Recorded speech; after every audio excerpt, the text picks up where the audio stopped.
have never had a job. You've never accomplished anything. There's no reason to believe you have any merit or qualification for 8.5 million lives. You don't know how to run a government. You don't know how to handle an emergency. And you've literally never proposed a bill on anything that you're now talking about in your campaign. Always a pleasure to hear Andrew Cuomo create his own facts at every debate stage.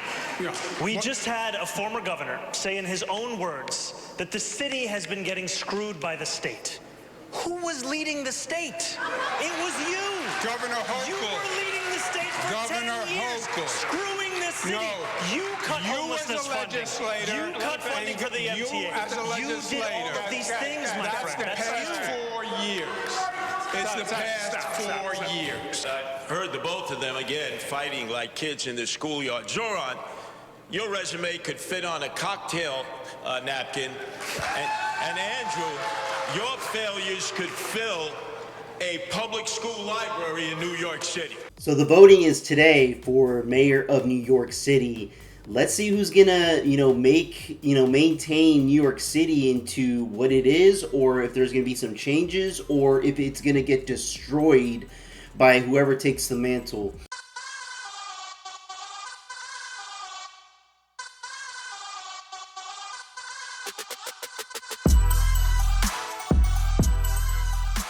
But I don't think in any way the assemblyman is representative of the Muslim community, which is a vital community in New York City, and I am very fond of and have been working with. I think he's playing his own politics. Many of his positions don't even follow the Muslim faith, so I see them as two totally separate things. Mr. Mamdani, want to respond? You know, it took Andrew Cuomo being beaten by a Muslim candidate in the Democratic primary for him to set foot in a mosque. He had more than 10 years, and he couldn't name a single mosque at the last debate we had that he visited. And what Muslims want in this city is what every community wants and deserves. They want equality, and they want respect. And it took me to get you to even see those Muslims as part of it. And see, that's the problem. I appreciate that people from other countries want to come to the United States of America, but once you step foot on this land, you are now American, which means you hold American traditional values. That's the way it should be. That's the way it's been for many years before.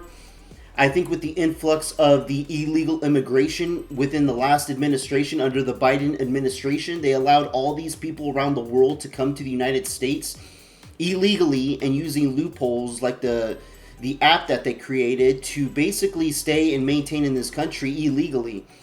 And this is why it's a huge issue, because you have people like Mamdani, or whatever the hell his name is, tried to represent the Muslim community when he should be saying that, we're going to be having the Muslim community help them adapt to the American community, the American way.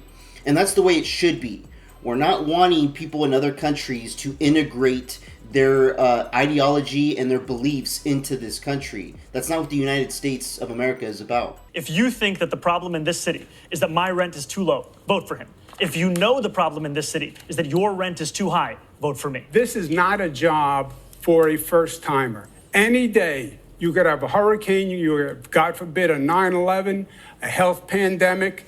If you don't know what you're doing, people could die. Mr. Mamdani, want to respond? And if we have a health pandemic, then why would New Yorkers turn back to the governor who sent seniors to their death in nursing homes? That's the kind of experience that's on offer here today. What I don't have in experience, I make up for in integrity. And what you don't have in integrity, you could never make up for in experience. Yes. May I? First, what you said was totally false, as you know.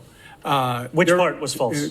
During COVID, everyone did whatever they could in this state. Would you boycott any of the city's parades? No, I would not boycott any parades. Mr. It's the mayor's Cuomo, would you responsibility boycott? to be available to all racial, ethnic, and religious groups. No, I wouldn't unless they discriminated. Okay. Mr. Mamdani. There are many parades that I would not be attending because I'd be focusing on the work of leading this city.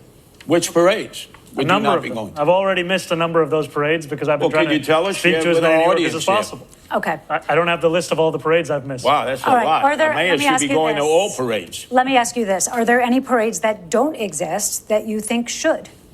Mr. Mamdani? I haven't thought much about parades, to be honest with you. Mr. Cuomo? I have not thought, I don't even know what parade doesn't exist. We have long known that Andrew Cuomo is Donald Trump's puppet in this race. What we did not quite expect is for him to become his parrot in the final days as well. We have heard words from a former governor of this state that we would imagine they were coming from the president of this country. Words like describing diversity as a weakness while he confused which black host he was speaking to. Words. Because we want merit in this country. We do not want to emphasize diversity to get into positions where they're not qualified. Man, people need to pay attention to what this Mamdani guy is saying. He's going to ruin the state of New York. This New York City, I mean, he's going to destroy New York City. And a lot of people are going to be moving. And a lot of dummies that support this guy are probably going to move out of their other home states and move to New York City because of this guy, which is great, because get all these idiots out of the good states and put them in New York City if this guy ends up winning. We'll see what happens today. Today's the day. Like describing this movement, this candidacy, as if it is an affront to the values of this city, when in fact it is the embodiment of the values of this city. And I think what President Trump's remarks show us last night is what many of us have long known and feared, which is that when you are too busy cashing the checks of the billionaire donors who gave us the second term of this president, you will not be able to stand up to that same president. And so what we are here to show is that the answer to a Donald Trump presidency is not to create its mirror image here in City Hall. It is to create an alternative that can speak to what New Yorkers are so desperate to see in their own city and what they find in themselves and their neighbors every day. A city that believes in the dignity of everyone who calls this place home. And I continue to be confident about our chances heading into Election Day tomorrow, but I will never allow myself or this movement to become complacent. Because when I look at everyone in this crowd, if you can raise your hands for one moment for me. You see these hands around me. These are the hands of New Yorkers. They will use them to cast their vote. They will use them to knock on doors. They will use them to phone bank their neighbors. They will use them to remake this city in the image of those that we love across this city who've been pushed out of it every single day. These are the hands I look to more than any poll, more than any prediction. It is these hands that will deliver us this. Hands up! Yeah, if he gets elected, the people there are going to end up pushing themselves out of New York City because they're going to realize that what they voted for is a big mistake.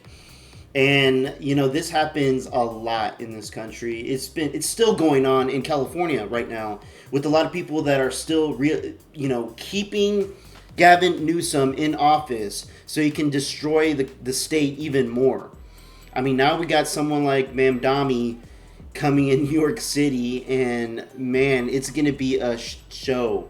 Let me know what you guys think about that. Who are you going to vote for? Who do you think is going to win?